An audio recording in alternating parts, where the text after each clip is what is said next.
আলহামদুলিল্লাহ, সকল প্রশংসা সেই মহান রব্বুল আলামিনের দরবারে, যে মহান রব্বুল আলামিন দুনিয়াবী সমস্ত কাজকর্ম থেকে বিরত রেখে আল্লাহর ঘর মসজিদে আসার এবং বসার তৌফিক দান করলেন। সেই মহান রব্বুল আলামিনের দরবারে শুকরিয়া জ্ঞাপন করি আলহামদুলিল্লাহ। আল্লাহ তাআলা পারতো দুনিয়ার কোনো কাজে আপনাকে আমাকে ব্যস্ত রাখতে, ঠিক কিনা? আল্লাহ তাআলা দুনিয়ার কোনো কাজে ব্যস্ত না রেখে আপনাকে আমাকে আল্লাহ তাআলার ইবাদত করার সুযোগ করে দিলেন। সেই জন্য অন্তরের অন্তরস্থল থেকে আরেকবার শুকরিয়া জ্ঞাপন করি আলহামদুলিল্লাহ। আমি পবিত্র কোরআন শরীফ থেকে ছোট্ট একটা আয়াত তেলাওয়াত করছি। আলিফ লাম মিম আহাসিবান নাসু আন ইয়াকুলু আমান্না ওয়া হুম লা ইফতানুন ওয়া লাকাদ ফাতান্নাল্লাযীনা মিন ক্বাবলিহিম ফালায়া'লামান্নাল কাযিবিনা সাদাকু ওয়া লায়া'লামান্নাল কাযিবিন। আল্লাহ তাআলা রব্বুল আলামিন বলেন, যারা ঈমানদার দাবি করে, কারা? যারা ঈমানদার দাবি করে। কারা ঈমানদার দাবি করে? আমানতু বিল্লাহি ওয়া মালাইকাতিহি ওয়া রাসূলিহি ওয়া কিতাবিহি। যারা আল্লাহর প্রতি ঈমান আনছে, যারা নবীর প্রতি ঈমান আনছে, যারা ফেরেশতার প্রতি ঈমান আনছে, যারা কিতাবের প্রতি ঈমান আনছে, যারা কিয়ামতের দিনের উপর ঈমান আনছে, তাদের ভালো মন্দ তাকদীরের উপর ঈমান আনছে, মরার পর পুনরায় তাদেরকে জীবিত করা হবে, এই জিনিসটার প্রতি ঈমান আনছে। আল্লাহ তাআলা রব্বুল বলেন, তারা হলো ঈমানদার। তারা কি? ঈমানদার। তারা ঈমানদার। আল্লাহ তাআলা রব্বুল আলামিন বলেন, এই ঈমানদারদেরকে আমি পরীক্ষা করব। যেমন একটা ভালো ছাত্রকে ভালো প্রমাণ করার জন্য পরীক্ষা দেওয়া হয়, ভালো ছাত্র হিসেবে তাকে প্রমাণ করার জন্য পরীক্ষার নাম্বার দেওয়া হয়, পরীক্ষা করা হয়। আল্লাহ তাআলা রব্বুল আলামিন বলেন, এই ঈমানদারের ভিতরে মুনাফিকি আছে কিনা, তারা কি মুনাফিক না খাঁটি মুমিন ব্যক্তি? এই মুমিন ব্যক্তি যারা হবে, এই মুমিন ব্যক্তির জন্য আমি রব্বুল আলামিন 5টা পরীক্ষা নেব। কয়টা? 5টা পরীক্ষা নেব। আল্লাহ তাআলা রব্বুল আলামিন পবিত্র কোরআন শরীফে বলেন, আলিফ লাম মিম আহাসিবান নাসু আন ইয়াকুলু আমান্না ওয়া হুম লা ইফতানুন ওয়া লাকাদ ফাতান্নাল্লাযীনা মিন ক্বাবলিহিম ফালায়া'লামান্নাল কাযিবিন সাদাকু ওয়া লায়া'লামান্নাল কাযিবিন। আল্লাহ তাআলা রব্বুল আলামিন বলেন, তাদেরকে আমি 5টা পরীক্ষা নিব। 1 নম্বর পরীক্ষা হলো তাদেরকে আমি শত্রুর মোকাবেলা করব। 1 নম্বর তাদেরকে আমি শত্রুর মোকাবেলা করে দেব। শত্রুর মোকাবেলা বলতে আমরা কি বুঝি? যারা ঈমানদার, যারা মুমিন ব্যক্তি আছে, এই মুমিন ব্যক্তি নবীর বিরোধিতার কথা শুনলে এই শত্রুর মোকাবেলা করবে। তারা ঘরে বসে থাকতে পারবে না। 1 নম্বর হলো তারা শত্রু সামনে পাইলে তাদেরকে মোকাবেলা করবে। আল্লাহর হাবিব আল্লাহ তাআলা রব্বুল আলামিন আল্লাহর হাবিবকে ঘোষণা দিল, আপনি কাফেরের বিরোধিতা যুদ্ধ ঘোষণা করেন। কি যুদ্ধ? আল্লাহর হাবিব উহুদের যুদ্ধ যাওয়ার জন্য, কাফেরের মোকাবেলা করার জন্য প্রকৃত মুমিন হিসেবে সাহাবীদেরকে সমাজের মাঝে বাস্তবায়ন করার জন্য আল্লাহর হাবিব সব সাহাবীদেরকে ডাক দিয়া উহুদের যুদ্ধের কথা বললেন, যে তোমাদের সবাইকে উহুদের যুদ্ধ করতে হবে। সব সাহাবীরা একখানে পরামর্শ করে উহুদের যুদ্ধের জন্য প্রস্তুতি নিলেন। মুমিন, তারা খাঁটি মুমিন ব্যক্তি। এই মুমিনকে বাস্তবায়ন করার জন্য, পরীক্ষা দিয়ে আল্লাহর দরবারে পাশ করার জন্য আল্লাহ তাআলা রব্বুল আলামিন হুকুম করার সঙ্গে সঙ্গে আল্লাহর হাবিব যখন সাহাবীদেরকে বললেন, সাহাবীরা সবাই প্রস্তুতি নিয়ে যুদ্ধ করতে যাবে।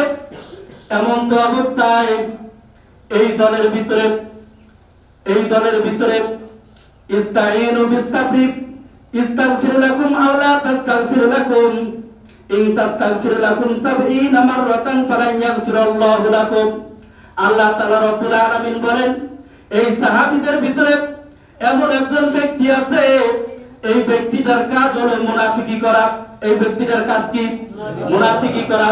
আমরা যুদ্ধের জন্য প্রস্তুতি গ্রহণ করতেছি, ইস্তাগফির লাকুম আও লা তাস্তাগফির লাকুম 70 মাররাতান ফালান ইয়াগফিরাল্লাহু লাকুম। এই মুনাফিকরা আমাদের যে যুদ্ধের জন্য প্রস্তুতি গ্রহণ করতেছে, এই কথাটা যা কাফেরদেরকে বলে দেবে। আল্লাহ তাআলার হাবিব যুদ্ধের জন্য প্রস্তুতি গ্রহণ করলেন। যুদ্ধের ময়দানে যাবেন, 1000 সৈন্যবাহিনী, 1000 সাহাবী নিলেন। উহুদের যুদ্ধে যুদ্ধ করার জন্য যাবেন, আল্লাহর হাবিব 1000 সাহাবী নিয়ে উহুদের ময়দানে চলে গেলেন। আল্লাহর হাবিব উহুদের ময়দানের কাছাকাছি যখন চলে গেলেন, এমন তো অবস্থায় মুনাফিকের সর্দার আব্দুল্লাহ ইবনে উবাই ইবনে সালুল আল্লাহর হাবিবকে ডাক দিয়ে বললেন, আল্লাহর হাবিব, আমরা কাফেরের মোকাবেলা করতে চাই না, আমরা কাফেরের সঙ্গে যুদ্ধ করতে আমরা পারবো না। ইয়া রাসূলুল্লাহ, ইয়া হাবিবাল্লাহ, আমরা আপনার সঙ্গে নাই। আপনি 1000 সাহাবী নিয়ে যুদ্ধের ময়দানে যাবেন, আপনারা উহুদের যুদ্ধের লক্ষ লক্ষ কাফেররা নিয়ে আমাদের মোকাবেলা করবে। ইয়া রাসূলুল্লাহ, ইয়া হাবিবাল্লাহ, আমরা আপনার সঙ্গে 300 জন ব্যক্তি আপনার সঙ্গে আমরা যাব না। আব্দুল্লাহ ইবনে উবাই ইবনে সালুল মুনাফিকের সর্দার আল্লাহর হাবিবকে এই প্রস্তাব দেওয়ার সঙ্গে সঙ্গে আল্লাহর হাবিব আব্দুল্লাহ ইবনে উবাই ইবনে সালুলকে বললেন, তোমরা যদি এই 1000 এর ভিতরে 300 জন সাহাবী যদি তোমরা আমার সঙ্গে মুনাফিকি করো, যুদ্ধ যাওয়ার জন্য প্রস্তুতি নিয়ে যুদ্ধের ময়দানে যাবা, একটু পরে এই অবস্থায় তোমাদের মতবাদ যদি তোমরা ঘুরাই নাও, যুদ্ধে যদি না যাও, তোমরা না গেলে আমি 1000 এর ভিতরে 300 বাদ দিয়ে 700 সাহাবী নিয়ে উহুদের যুদ্ধে বিজয় লাভ করব। বলেন সুবহানাল্লাহ। আপনাদের কি সুবহানাল্লাহ বলতে কষ্ট হয়? আল্লাহর হাবিব বলছেন, যে ব্যক্তিগুলা দুনিয়াতে কোন কোরআন এবং হাদিসের নবীর কথা শুনে একবার সুবহানাল্লাহ বলবে, আল্লাহ তাআলা আসমান এবং জমিনের যে ফাঁকা জায়গাটা আছে, এই ফাঁকা জায়গাটা স্বর্ণ এবং রূপা দিয়ে ভরপুর করে দিলে দেওয়া হবে। শুধুমাত্র তাই শেষ না, আমরা যে এই যে দুনিয়াবি সমস্ত কাজ থেকে বিরত রেখে আল্লাহর ঘর মসজিদে এসে বসে আল্লাহর হাবিবের এবং আল্লাহর কথা কোরআনের আয়াত যে আমরা শুনতেছি, তার জন্য আল্লাহ তাআলা রব্বুল আলামিন বলেন, এই সমস্ত মজলিসের ভিতরে আমি অসংখ্য অসংখ্য ফেরেশতা নিযুক্ত করে দেই। তারা এই মাহফিলের মসজিদের চতুর্দিকে তারা সারিবদ্ধভাবে দাঁড়িয়ে যায় এবং যারা এখানে বসে থাকে তাদের গুনাহ মাফ করার জন্য আল্লাহর দরবারে দরখাস্ত জানায়। বলেন সুবহানাল্লাহ। শুধুমাত্র তাই নয়, এই ফেরেশতারা একজন একজন করে একজনের ঘাড়ের উপরে আরেকজন, আরেকজন ঘাড়ের উপরে আরেকজন, এই রকম করে দাঁড়াইতে দাঁড়াইতে আরশ মহল্লা পর্যন্ত সারিবদ্ধভাবে দাঁড়ায় যায়। বলেন সুবহানাল্লাহ। আর আল্লাহ তাআলা রব্বুল আলামিন তার ফেরেশতাদেরকে বলে, ফেরেশতারা, তোমরা তো এমন একটা সময় ছিল মানুষ বানানোর জন্য নিষেধ করেছিলা, আর আজকে আমার বান্দারা দেখো দুনিয়ার সমস্ত কাজকে পিছনে ফেলে, দুনিয়ার সমস্ত কাজকে পিছনে ফেলে আমার কোরআনের কথা, আমার দোস্ত হাবিবের কথা শোনার জন্য দুনিয়ার সমস্ত কাজ ফেলে রেখে আল্লাহর ঘর, আমার ঘর মসজিদের মধ্যে তারা আগে আগে যা বসে আছে। বলেন সুবহানাল্লাহ। আল্লাহর হাবিব উহুদের যুদ্ধে যা পৌঁছানোর পরে আল্লাহর হাবিব সাহাবীদেরকে বললেন, সাহাবীরা, তোমরা তিরঞ্জিত 50 জন সাহাবী, পিছনে হলো উহুদ পাহাড়, সামনে হলো রোমা পাহাড়। এই রোমা পাহাড়ের একটা গিরিপথ আছে, এই গিরিপথ দিয়া, এই গিরিপথের দিক দিয়া আমাদের শত্রু কাফেররা আমাদেরকে আক্রমণ করতে পারে। সাহাবীরা এই 700 সাহাবীর ভিতরে 50 জন তিরঞ্জন সাহাবী, তোমরা এই রোমা পাহাড়ের গিরিপথের মধ্যে দাঁড়াই থাকবা সব সময়। আল্লাহর হাবিব 50 জন সাহাবী রোমা পাহাড়ের গিরিপথের মধ্যে দাঁড়াই রাখলেন। আল্লাহর হাবিব যুদ্ধের ময়দানে যুদ্ধ শুরু হয়ে গেল। এক পর্যায়ে যুদ্ধ করতে করতে অনেকগুলা কাফের মুশরিক বেঈমানদেরকে জাহান্নামে পাঠিয়ে দিলেন। বলেন সুবহানাল্লাহ। সবগুলা কাফের মুশরিকদেরকে জাহান্নামে পাঠিয়ে দেওয়ার পরে এমন একটা অবস্থা হলো, আল্লাহর হাবিবের সাহাবীরা মনে করছে যারা রোমা পাহাড়ের গিরিপথে দাঁড়াইছিল 50 জন তিরঞ্জিত সাহাবী, এই তিরঞ্জিত 50 জন সাহাবী এরা মনে করছে আমরা বিজয় লাভ করে ফেলছি, উহুদের যুদ্ধে আমরা বিজয় লাভ করে ফেলেছি, উহুদের যুদ্ধ আমরা বিজয় লাভ করেছি, মুসলমানরা বিজয় লাভ করেছে। আল্লাহর হাবিব বলছে তোমরা কোন অবস্থায় এই রোমা পাহাড়ের গিরিপথ থেকে কোন অবস্থায় তোমরা সরবা না। আল্লাহর হাবিবের কথা মনে করে তারা এই রোমা পাহাড়ের গিরিপথ থেকে যুদ্ধ শেষে বিজয় লাভ করার পরে যুদ্ধ শেষে 50 জন তিরঞ্জিত সাহাবী যুদ্ধের পরে কাফের এবং মুসলমান যুদ্ধ করা অবস্থায় অনেকগুলা মাল সামানা নিয়ে যুদ্ধ করার জন্য যায়। তখনকার সময় যুদ্ধের যা আসবাবপত্র তরবারি অস্ত্র যাহা কিছু যুদ্ধের ময়দানে নিয়ে যাওয়া হইতো, যুদ্ধ শেষে এই মালগুলা যেই ব্যক্তি পাইতো সেই ব্যক্তির জন্য খাওয়া জায়েজ হয়ে যাইতো। বলেন সুবহানাল্লাহ। যে যুদ্ধের পরে যে মাল সামানাগুলা কাফের এবং মুশরিক যে যুদ্ধের ময়দানে যে মাল সামানাগুলো নিয়ে যাইতো, এই মাল সামানাগুলো যুদ্ধের পরে যে যে ব্যক্তি কুড়াই পাইতো, কুড়ে যে আমরা যেমন টাকা কুড়ে পাইলে এই টাকাটা আমাদের জন্য খাওয়া ঠিক না, কিন্তু যুদ্ধের ময়দানে আল্লাহ হাবিব সহ যারা যুদ্ধের ময়দানে যুদ্ধ করতে যাইতেন, যুদ্ধ করার শেষে ওখানে যদি কোনো প্রকার মাল সামানা যুদ্ধ শেষে থাকতো, এই মাল সামানা সাহাবীদের জন্য খাওয়া জায়েজ ছিল। রোমা পাহাড়ের গিরিপথ থেকে 50 জন তিরঞ্জিত সাহাবী ওখান থেকে চলে আসলেন, মুসলমান বিজয় লাভ করেছে। তারা যখন আল্লাহর হাবিবের কাছাকাছি চলে আসলেন, উহুদ পাহাড়ের কাছাকাছি যখন আল্লাহর হাবিবের কাছে চলে আসলেন, খালিদ বিন ওয়ালিদ আল্লাহর নবীর একজন সাহাবী, তখন তিনি মুসলমান হন নাই, মুসলমান গ্রহণ করেন নাই, কালেমা গ্রহণ করেন নাই। খালিদ বিন ওয়ালিদ তাগড়া জিয়ান কাফের ছিল। এই ব্যক্তি মনে মনে চিন্তা করলো সাহাবী তিরঞ্জিত 50 জন সাহাবী উহুদের ময়দানে এখন এই গিরিপথের মধ্যে নাই, আমাদের সৈন্য বাহিনী অনেকগুলা জাহান্নামের টিকিট দিয়া জাহান্নামে পাঠাই দিছে, আমরা তো পরাজিত হয়ে গেলাম। এই লজ্জিত মুখ নিয়ে আমরা মদিনার বুকে যাব না, আমরা এই লজ্জিত মুখটা কারে দেখাবো? খালিদ বিন ওয়ালিদ তখনও পর্যন্ত মুসলমান হয় নাই। খালিদ বিন ওয়ালিদ চিন্তা করলো আমরা পাল্টা আক্রমণ করব, মুসলমানদের উপরে, মুমিন ব্যক্তির উপরে আমরা পাল্টা আক্রমণ করব। আল্লাহর হাবিব উহুদ যুদ্ধের একদম উহুদ যুদ্ধের মধ্যে উহুদ পাহাড়ের কাছাকাছি আল্লাহর হাবিব দাঁড়ায় আছেন, সামনে 10 জন সাহাবী, বিশেষ 10 জন সাহাবী আল্লাহর হাবিবকে বেষ্টন হয়ে দাঁড়ায় আছেন, চতুর্দিকে সিকিউরিটি হিসাবে 10 জন সাহাবী। রোমা পাহাড়ের গিরিপথ থেকে 50 জন সাহাবী যখন শুনলেন খালিদ বিন ওয়ালিদ তাদের সৈন্য বাহিনী নিয়ে মুসলমানদের উপরে আবার ঝাঁপাই পড়লেন, মুসলমানদেরকে নাস্তানাবুদ করে তাদেরকে শেষ করে দেওয়ার জন্য। বলেন নাউজুবিল্লাহ। খালিদ বিন ওয়ালিদ কাফেরদেরকে সবাইকে নিয়ে উল্টা পাল্টা আক্রমণ করলেন। এক পর্যায়ে তিরঞ্জিত সাহাবী 50 জন সাহাবী অনেকগুলা সাহাবীকে যুদ্ধ করতে করতে সবগুলা সাহাবীকে শহীদ করে দিলেন। বলেন সুবহানাল্লাহ।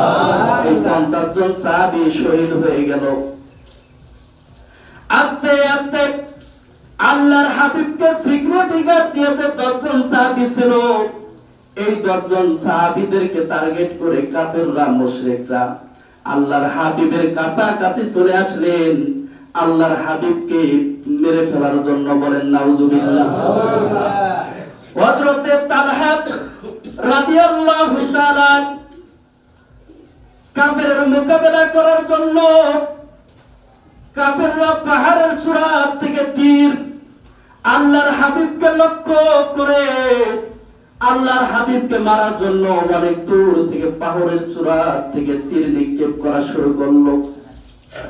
আল্লাহর হাবিবকে শহীদ করে দেওয়ার জন্য, আল্লাহর হাবিবকে দুনিয়া থেকে সরে যাওয়ার জন্য কাফেরের চূড়া থেকে পাথর দিয়ে ঢেল মারে, তীর দিয়ে ঢেল মারে। হাদিসের মধ্যে আছে আল্লাহর হাবিবকে বাঁচানোর জন্য হযরত তালহা রাদিয়াল্লাহু তাআলা আনহা আল্লাহর হাবিবের সামনে চলে গেলেন। পাথরের চূড়া থেকে সারা কাফেররা মুশরিকরা আল্লাহর হাবিবকে মারার জন্য তীর ছুড়ে হযরত তালহা রাদিয়াল্লাহু তাআলা আনহা এই তীরের মোকাবেলা হয়ে নিজের বুকটা পেতে দিয়ে আল্লাহর হাবিবকে রক্ষা করেছেন। বলেন সুবহানাল্লাহ। একটা দুইটা করে হাদিসের মধ্যে আসে হযরত তালহা রাদিয়াল্লাহু তাআলা আনহা তার পিঠ মোবারক দিয়ে যতগুলা তীরকে প্রতিহত করেছে আল্লাহর হাবিবকে বাঁচানোর জন্য। তার একটা করে তীর এত স্পিরিট ছিল, এত গতি ছিল, একটা করে তীর যখন বুকের মধ্যে লাগতো, একটা তীর লাগার সঙ্গে সঙ্গে এই দিক দিয়া পিঠের দিক দিয়া বাইরে হয়ে যাইতো। বলেন নাউজুবিল্লাহ। হযরত তালহা রাদিয়াল্লাহু তাআলা একটা নয় দুইটা নয় 70 থেকে 72টা তীর পর্যন্ত আল্লাহর হাবিবকে রক্ষা করার জন্য 72টা তীর যখন বুকের মধ্যে লাগাই নিলেন আল্লাহর হাবিবকে বাঁচানোর জন্য, এমন একটা অবস্থা হয়ে গেল 72টা তীর লাগার পরে তিনি অসুস্থ হয়ে গেলেন। কিছুক্ষণের ভিতরে সিতর দিয়ে জমিনের মধ্যে পড়ে যাবেন এমন একটা অবস্থা হলো, শরীর দুর্বল হয়ে আসলো।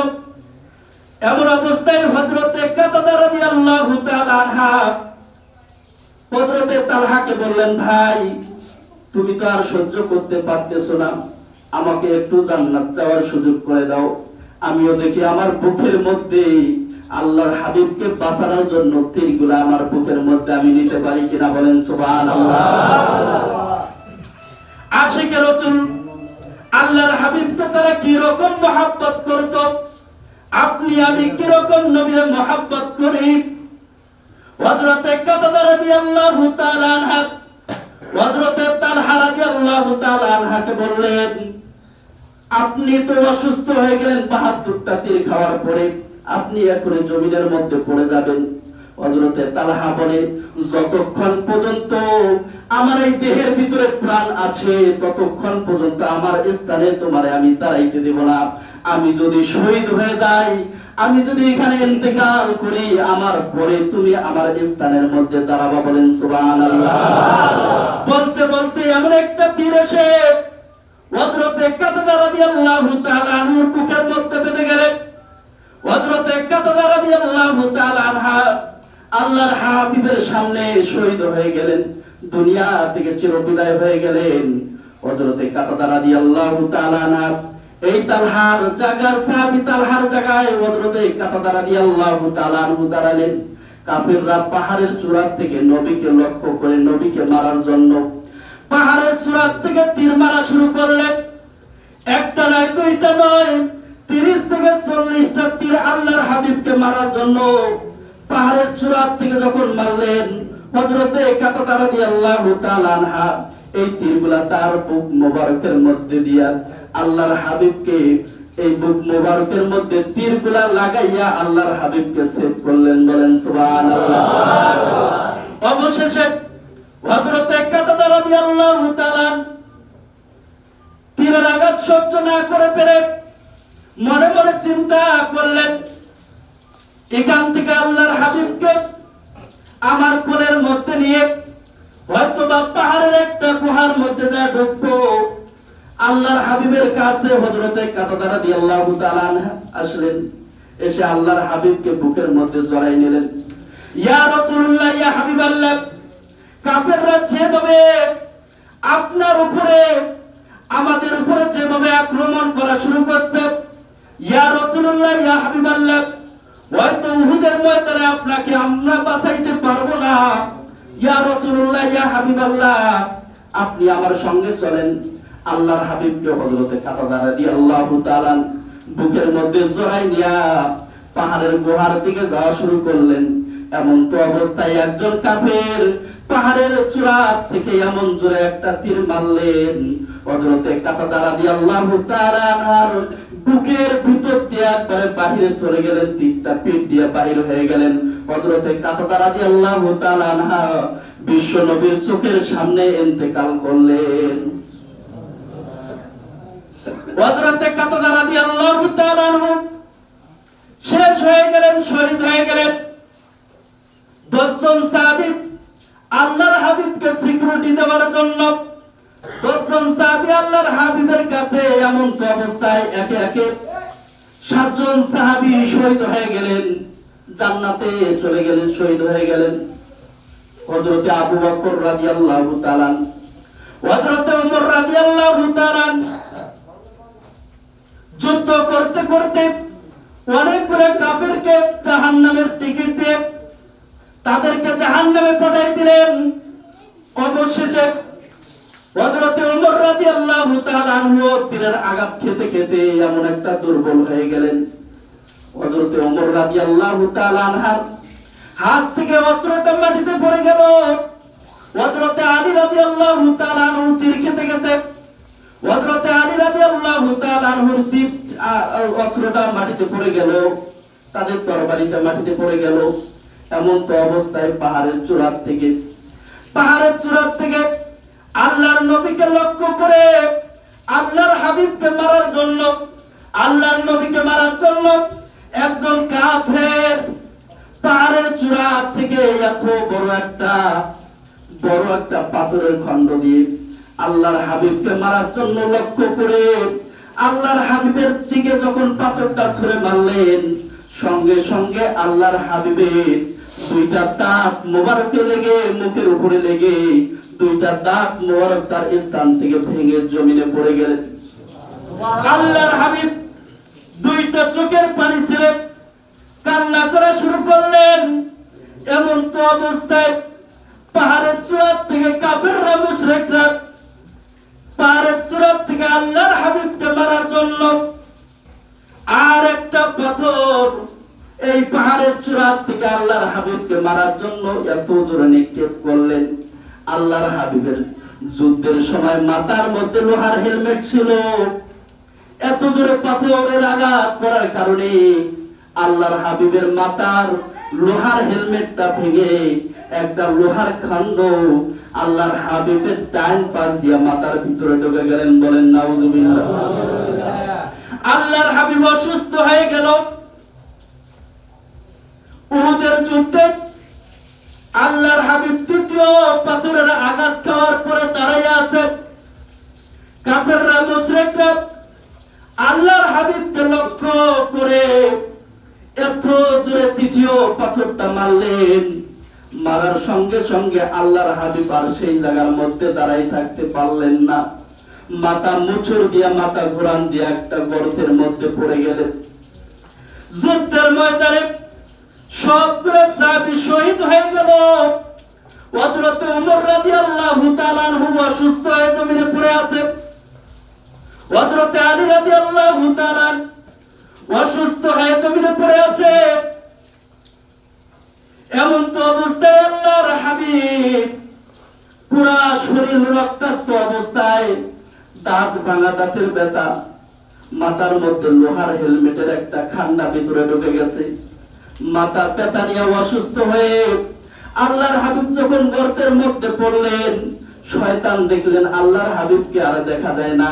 এই শয়তান এই সুযোগের ভিতরে ওই উহুদের যুদ্ধে যতগুলা কাফের মুশরিক থেকে শুরু করে নবীর সাহাবী, উহুদ যুদ্ধের আশেপাশে যতগুলা মানুষ আছে সবার কাছে খবর পৌঁছাই দিলেন, কুতিলা মুহাম্মদ, নবীজি উহুদের যুদ্ধে শহীদ হয়ে গেছে, নবী উহুদের যুদ্ধে ইন্তেকাল করেছে।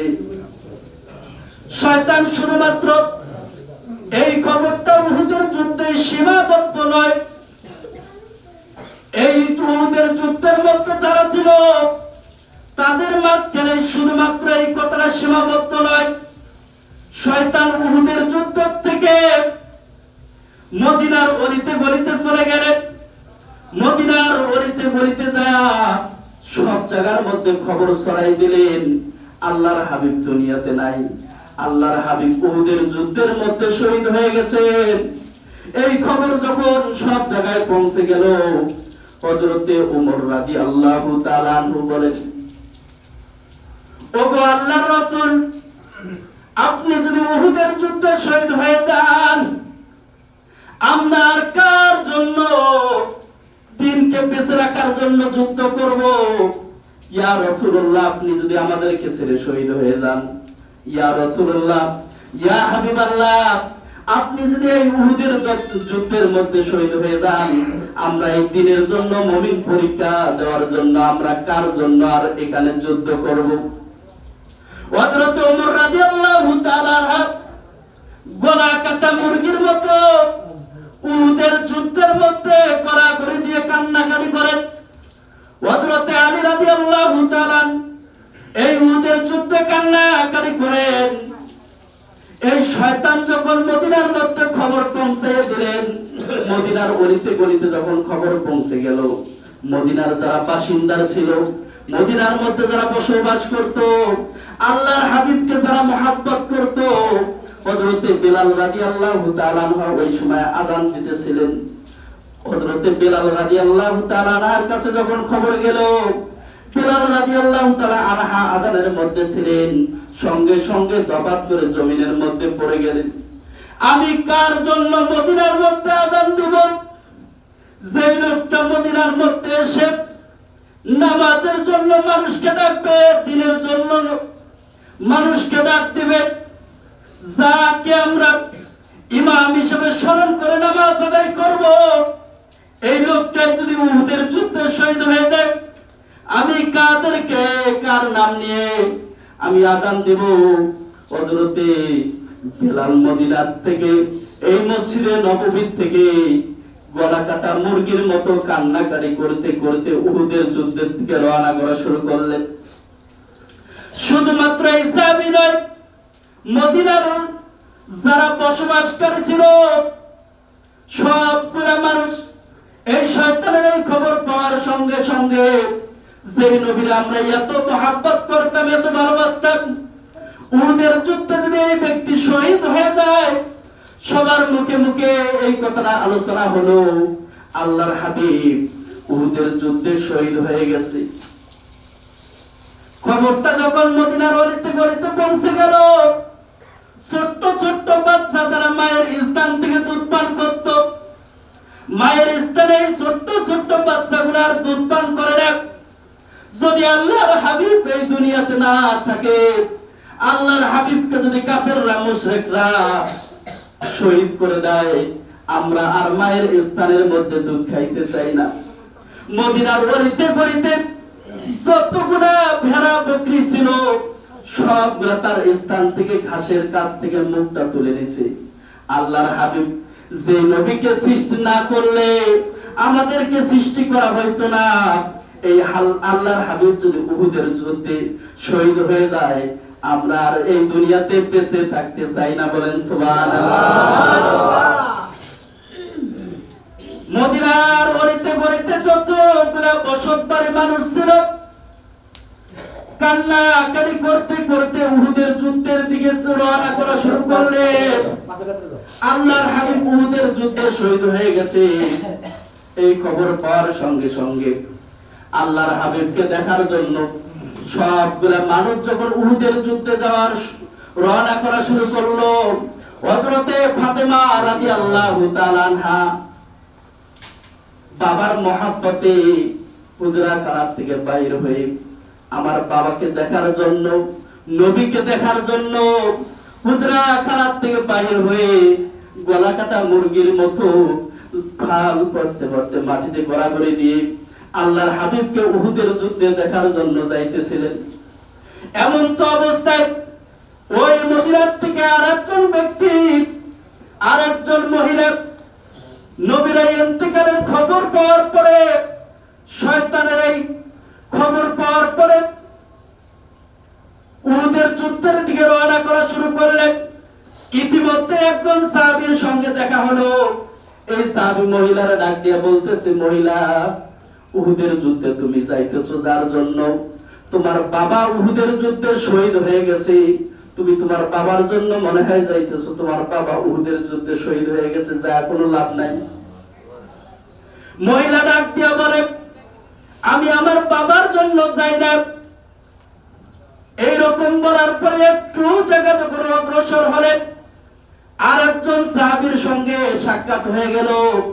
এই সাহাবী ওই মহিলার ডাক দিয়া বলে, মহিলা, তুমি হয়তো বা তোমার স্বামীর জন্য উহুদের যুদ্ধে যাইতেছো, তোমার স্বামীর অনুসন্ধান নেওয়ার জন্য, কিন্তু উহুদের যুদ্ধে মুসলমানরা কেউ বেঁচে নাই। কাফেররা তাদেরকে নাস্তানাবুদ করে দিয়েছে, কোন সাহাবী বেঁচে নাই। তোমার স্বামীও শহীদ হয়ে জান্নাতে চলে গেছে, উহুদের যুদ্ধে যা কোনো লাভ নাই। এই মহিলা ডাক দিয়া বলে, ও সাহাবী, আমি উহুদের যুদ্ধে আমার স্বামীর জন্য আমি উহুদের যুদ্ধে যাই না। তুমি শুনে রাখো, আমার ছেলে, আমার স্বামী, আমার বাবা যদি উহুদের যুদ্ধে শহীদ হয়ে যায়, আমার কোনো আফসোস নাই। আমার মনের মধ্যে একটাই দুঃখ, আল্লাহর হাবিব কি উহুদের যুদ্ধে শহীদ হয়ে গেল কিনা, বলেন সুবহানাল্লাহ। কি রকম মুহাব্বত করেন। ইতিমধ্যে হযরতে আলী রাদিয়াল্লাহু তাআলা মালিককে ডাক দিয়ে বলে, মালিক, ও আল্লাহ, আমরা যেই নবীরে মুহাব্বত করতাম, যেই নবীরে ভালোবাসতাম, ও মালিক, আমাদের কোন বেয়াদবির কারণে, আমাদের কোন গুনার কারণে আপনার দোস্তকে, আপনার হাবিবকে, ঈসা নবীর মতো এই জমিন থেকে আপনার হাবিবকে আপনি তুলে নিয়েন না। হযরতে আলী রাদিয়াল্লাহু তাআলা মাটির মধ্যে গড়াগড়ি দিয়ে কান্নাকাটি করেন, আর মালিকরে ডাক দিয়ে বলেন, মালিক, আমাদের যদি গুনার কারণে, আমাদের যদি কোনো পাপের কারণে আপনি আপনার দোস্তকে জমিন থেকে ঈসা নবীর মতো আসমানে উঠাই নিয়েন না, আমাদেরকে শাস্তি দিয়েন। আল্লাহর হাবিব উহুদের যুদ্ধে গর্তের ভিতরে যখন পড়ে গেলেন, হযরতে আলী রাদিয়াল্লাহু তাআলা উহুদের যুদ্ধে আল্লাহর হাবিবকে খুঁজতে খুঁজতে, যতগুলা সাহাবী উহুদের যুদ্ধে শহীদ হয়ে গেছে, সব সাহাবীদের মাঝে আল্লাহর হাবিবকে খুঁজতে খুঁজতে কোথাও পায় না। দুইটা চোখের পানি ছেড়ে ছেড়ে কান্না করা শুরু করছে। হয়তোবা আমাদের রাসূল, আমাদের নবী আমাদের কাছ থেকে বিদায় নিয়ে হয়তোবা চলে গেছে। কান্না করতে করতে উহুদের যুদ্ধে ঘুরে ঘুরে যখন খোঁজা শুরু করলেন, ইতিমধ্যে একটা জায়গার মধ্যে যা দেখেন একটা গর্ত, গর্তের মধ্যে হযরতে আলী রাদিয়াল্লাহু তাআলা লক্ষ্য করে দেখেন, এই গর্তের মধ্যে পূর্ণিমার চাঁদ যেন পড়ে আছে। এই গর্তের মধ্যে যেন পূর্ণিমার চাঁদ পড়ে আছে। হযরতে আলী রাদিয়াল্লাহু তাআলা যখন দেখলেন এটা কোনো আসমানের পূর্ণিমার চাঁদ নয়, এটা কোনো দুনিয়ার সূর্য নয়, সেই লোকটা শুধুমাত্র উম্মতের মহাব্বতে, উম্মতের ভালোবাসায় বদরের যুদ্ধ মার খেয়েছে, অনেক যুদ্ধে আল্লাহর হাবিব রক্ত জড়াইছে। সেই আসমানের সূর্যটার মতো একজন ব্যক্তি এই গর্তের মধ্যে তার শরীরের প্রতিটা অঙ্গ প্রত্যঙ্গ থেকে রক্ত পড়তেছে। আল্লাহর হাবিব এই গর্তের মধ্যে, হযরতে আলী রাদিয়াল্লাহু তাআলা আল্লাহর হাবিবের কাছে চলে গেলেন, ইয়া রাসূলুল্লাহ, ইয়া হাবিবাল্লাহ, আপনি মনে, আমার মন বলতেছে আপনি শহীদ হইতে পারেন না। আল্লাহ আপনাকে ঈসা নবীর মতো আমাদের গুনার কারণে আসমানে উঠাই নেবেন না, আমার মনের বিশ্বাস। ইয়া রাসূলুল্লাহ, ইয়া হাবিবাল্লাহ, আপনার হাত মোবারক আমার হাতের সঙ্গে দেন। ইয়া রাসূলুল্লাহ, ইয়া হাবিবাল্লাহ, আপনাকে একটু দাঁড় করাইতে চাই। আল্লাহর হাবিব হযরতে আলী রাদিয়াল্লাহু তাআলা বলেন, ও আলী, কাফেররা আমার উপরে এমন আক্রমণ করেছে, আমার দুইটা দাঁত ভেঙে জমিনে পড়ে গেছে, আমার মুখ থেকে রক্ত প্রবাহিত হইতেছে, আমার মাথার মধ্যে লোহার হেলমেট ভেঙে ভেঙে লোহার কান্ডা আমার মাথার মধ্যে এত মজবুত, এত গভীর জায়গায় পৌঁছে গেছে। ও আলী, আমি এত ব্যথায় ব্যথিত, আমি এই গর্ত থেকে উঠে উপরে দাঁড়াইতে পারবো না। আল্লাহর হাবিব কান্না করে হযরতে আলীকে বলে, ও মালিক, আমি এত ব্যথায় ব্যথিত, আমার মাথার ভিতরে লোহার হেলমেটের একটা খান্ডা এমন গভীরে পৌঁছে গেছে, আমি আমার মাথা নিয়ে এই গর্তের উপরে টানের মধ্যে আমি উঠতে পারতেছি না। হযরতে আলী রাদিয়াল্লাহু তাআলা আল্লাহর হাবিবকে দুইটা হাত দিয়ে জড়াইয়া ধরে গর্ত থেকে উপরে উঠাইলেন। আল্লাহর হাবিব এত অসুস্থ, এত ব্যথায় ব্যথিত, আল্লাহর হাবিব যেন দাঁড়াই থাকতে পারতেছেন না, ছেড়ে দেওয়ার সঙ্গে সঙ্গে জমিনে পড়ে যায়, এত অসুস্থ। হযরতে আলী রাদিয়াল্লাহু তাআলা আল্লাহর হাবিবের এই করুণ অবস্থা দেখে আল্লাহকে ডাক দিয়ে বলে, মালিক, যেই নবীকে সৃষ্টি না করলে, যেই আপনার দোস্তকে আপনি সৃষ্টি না করলে আসমান সৃষ্টি করতেন না, জমিন সৃষ্টি করতেন না, এই উহুদ পাহাড় সৃষ্টি করতেন না, এই মাটি সৃষ্টি করতেন না, আর আপনার দোস্ত এই উহুদের জমিনে তার স্থান থেকে রক্ত প্রবাহিত হইতেছে। ও আল্লাহ, আপনার হৃদয়ের মধ্যে কি মহব্বত লাগে না? হযরত আলী রাদিয়াল্লাহু তাআলা আল্লাহর হাবিবের এই করুণ দৃশ্য দেখে, ব্যথায় ব্যথিত দেখে একজন সাহাবীকে ডাক দিলেন, আব্দুল্লাহ ইবনে উবাই ইবনে সাররাব। তাকে ডাক দিয়ে বললেন, ও সাহাবী, আমার কাছে এসো। আল্লাহর হাবিবের মাথার ভিতরে লোহার হেলমেট ভেঙে যে একটা খান্ডা তার মাথার ভিতরে ঢুকে গেছে। ও সাহাবী, তুমি এই লোহার খান্ডাটা আল্লাহর হাবিবের মাথার থেকে বাহির করে দাও, হয়তো বাহির করে দিলে আল্লাহর হাবিবের একটু সুস্থ হইতে পারে। এই সাহাবী হুকুম পাওয়ার সঙ্গে সঙ্গে আল্লাহর হাবিবের ডান পাশে চলে গেলেন, যে তার মাথার মধ্যে লোহার খান্ডাটা হেলমেটটা সরাইয়া যেই অংশটা লোহার অংশটা মাথার ভিতরে ঢুকে গেছে, সাহাবী তার নিজের পবিত্র মুখ জবান দিয়ে এই লোহার খান্ডাটার এক মাথায় কামড় দিয়ে এত জোরে টান দেওয়া শুরু করলেন। আল্লাহর হাবিব বলেন, আমি খুব ব্যথা পাইতেছি, আমার মনে হয় কলিজাটা ছেড়ে যাবে, এত লোহাটা এত গভীরে পৌঁছে গেছে। এই সাহাবী লোহার খান্ডাটা দুইটা দাঁত দিয়ে কামড় দিয়ে যখন টান মারা শুরু করলেন, হাদিসের মধ্যে আসে যে সাহাবী এই লোহার খান্ডাটা তার মুখের মধ্যে নিয়ে দাঁত দিয়ে কামড় দিয়ে টান মারা শুরু করলেন, তার পবিত্র এই জবানের মুখ থেকে দুইটা দাঁত ভেঙে গেছে। এত মজবুত হয়ে লোহাটা আল্লাহর হাবিবের মাথার ভিতরে ঢুকে গেছে। আল্লাহর হাবিবের মাথার থেকে যখন এই লোহাটা সাহাবী বাহির করলেন, দুইটা দাঁত ভেঙে গেল।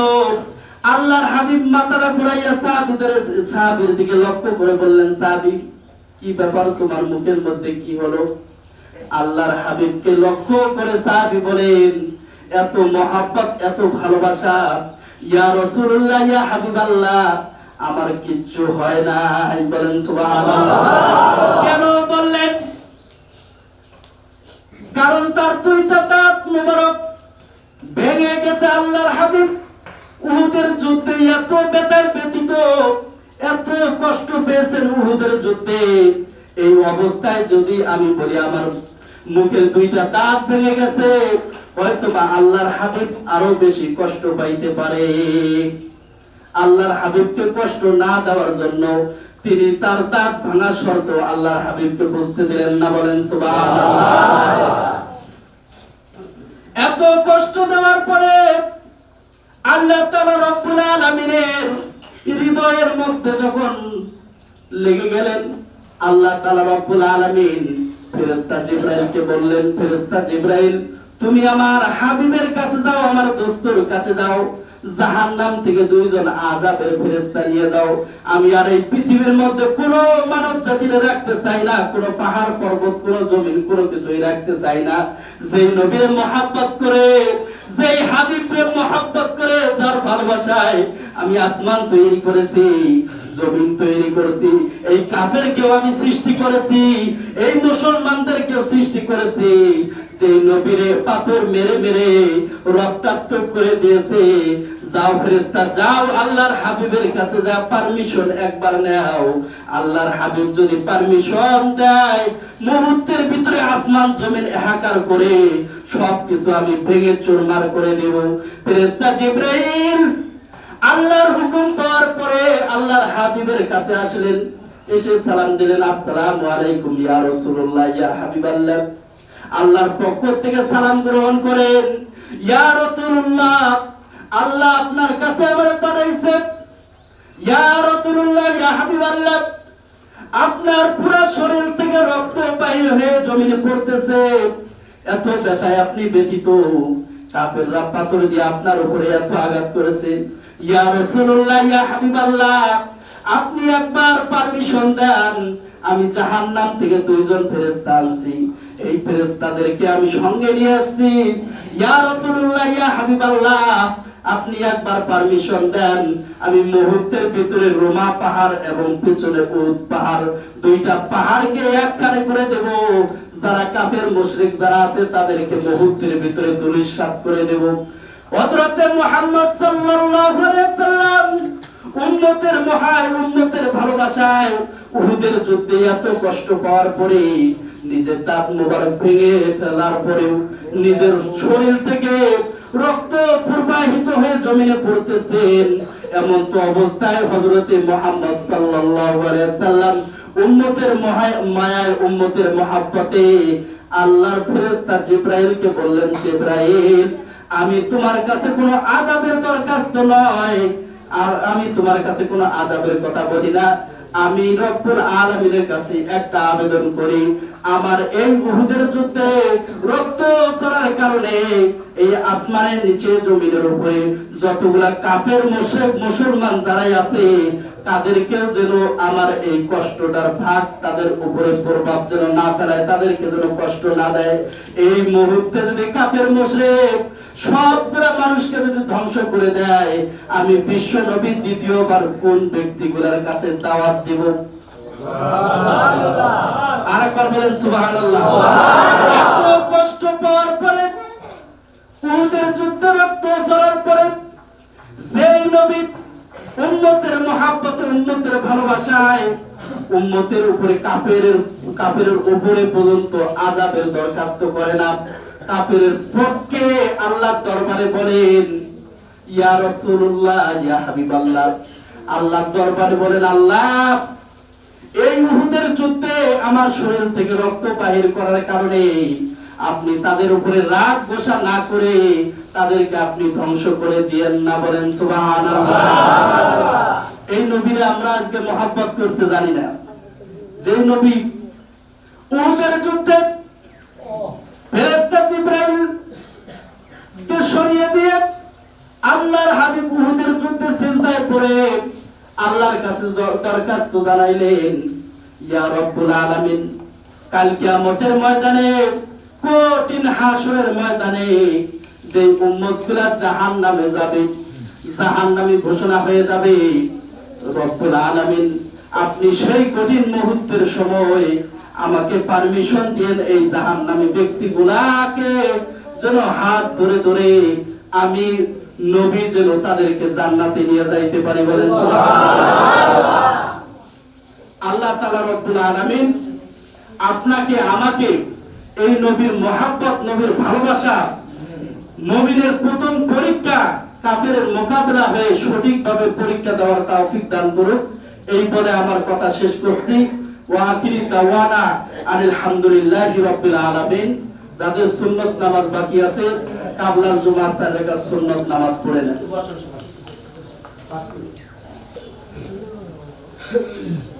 সুন্নত পড়ে একটু বসেন,